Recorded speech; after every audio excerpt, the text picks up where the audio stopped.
অন্তর্বর্তী সরকারের প্রধান উপদেষ্টা অধ্যাপক মোহাম্মদ ইউনূস জাতিসংঘ সাধারণ অধিবেশনে যোগ দিতে আজ রাতে যুক্তরাষ্ট্রের নিউ ইয়র্কের উদ্দেশ্যে ঢাকা ত্যাগ করবেন। 26শে সেপ্টেম্বর সাধারণ অধিবেশনের ভাষণ দেবেন তিনি। সফরে প্রধান উপদেষ্টার সঙ্গে 4 জন রাজনৈতিক নেতা থাকছেন। বিএনপি মহাসচিব মির্জা ফখরুল ইসলাম আলমগীর, জামায়াতে ইসলামীর নায়েবে আমির সৈয়দ আবদুল্লাহ মোহাম্মদ তাহের, এনসিপির সদস্য সচিব আখতার হোসেন এবং বিএনপির ভারপ্রাপ্ত চেয়ারম্যান তারেক রহমানের পররাষ্ট্র বিষয়ক উপদেষ্টা হুমায়ুন কবির।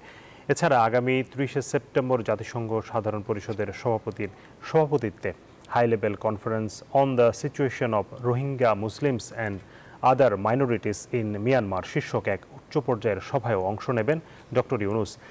সফর শেষে 2 অক্টোবর দেশে ফেরার কথা রয়েছে প্রধান উপদেষ্টার।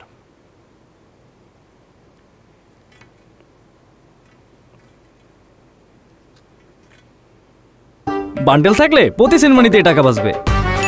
বিকাশ সেনমানি বান্ডেল কিনে জিতুন প্রতি লেনদেনে।